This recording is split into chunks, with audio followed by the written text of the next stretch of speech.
Holding on to anger is like grasping a hot coal of throwing it at someone else.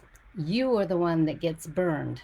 Now, that's a statement that Buddha made, and I want to say that it's so very true, and there's so many different stories and examples of that. So today we're going to talk about how to really, truly be free. Hi, this is Christy Karate, and this is Christy's Clarity at 1010 here on Facebook Live. And today we are going to talk about how to truly be feel free. And we are moving into chapter 7 of my book, Beyond the Box, Creative Thinking Expanded. And it's actually one of my two favorite chapters here, which is the texture of life. Now, all of the metaphors in this book for life principles are art principles because I am an artist and I think it's a great way for us to understand that. And today is about texture. What is the texture of your life? Now, today I want to talk a little bit about a basket weaving, okay, or knitting or anything. And when you weave a basket, okay, and you create the form, it makes a great container to, as we go back to chapter 4, shape, pour your vision or your dream into.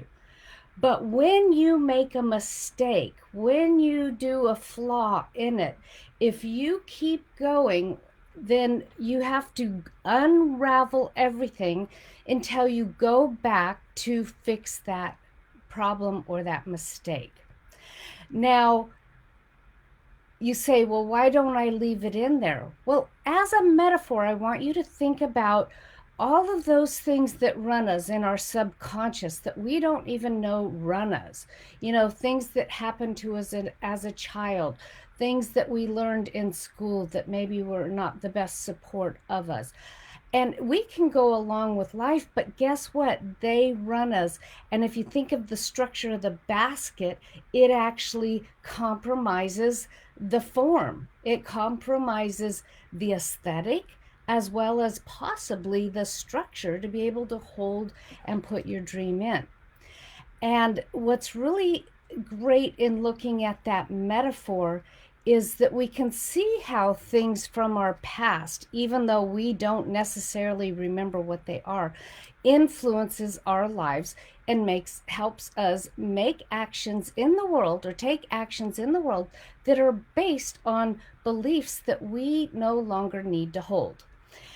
Now, there is a friend of mine. I was with her yesterday and she knits incessantly. I mean, and she doesn't even really pay attention. But yesterday, when I was visiting her, she had a mistake way down in her knitting and she pinned it and then she went back in with her needles and she was able, instead of unraveling everything, she was able to repair that mistake.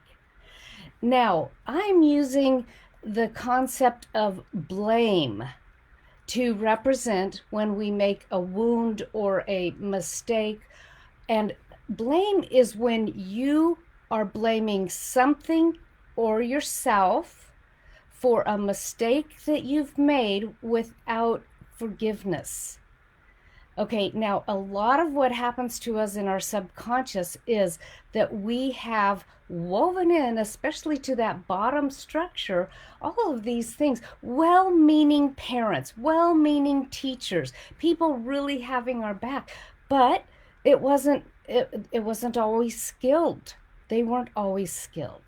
And so when we learn to go back and look at the things that we need to let go of and forgive, then we, instead of throwing hot coal at someone else, we are going back and not even throwing that coal anymore to harm ourselves. So, mixing my metaphors here with weaving and hot coals and so forth.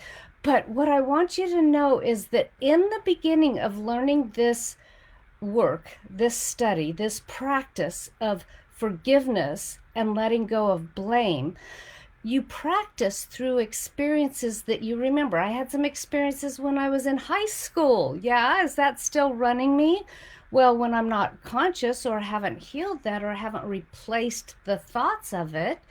And so I go back and I look at, oh, who am I still blaming? Oh my gosh, they're not even in my life anymore.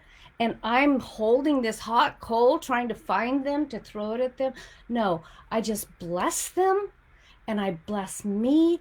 And I know that I now am a conscious spiritual being making conscious choices to live my life in this moment. So this is what creates the texture of our lives. And if we want a strong support, we unweave, we replace, or we learn the skill of doing it without having to unweave. And eventually what happens is exactly that, that we can see, and actually it's a feeling, like we go, oh, things aren't moving in my direction right now. Huh. I don't need to go back and find out what that is anymore. I get to replace it with a thought of celebrating myself, celebrating everyone around me, and creating replacement thoughts. What are the things that are holding you back? What are the mistakes you've made in your basket container of life? So, and think about the texture of a basket, right? This is the texture of our lives. And yeah, we can take some of those mistakes and make them into beautiful things. You know, when I taught art to youth at risk, I would say the first time it's a mistake, the second time it's intentional if you like the pattern or the design that you create out of it. But the number one thing is you must be noticing, you must be conscious, you must be aware. So today, I want you to think about, what do I need to let go of in my life that's keeping me from experiencing my greatest freedom, and replace it with a thought of love, caring, and forgiveness. This is Christy Karate. I'll see you again on Christy's Clarity next Friday at 10:10, where we will continue texture. Okay, travel beyond the box today. Like I say, who needs a box anyway? Who wants a box anyway? Let's be creative and free. Take care, everybody.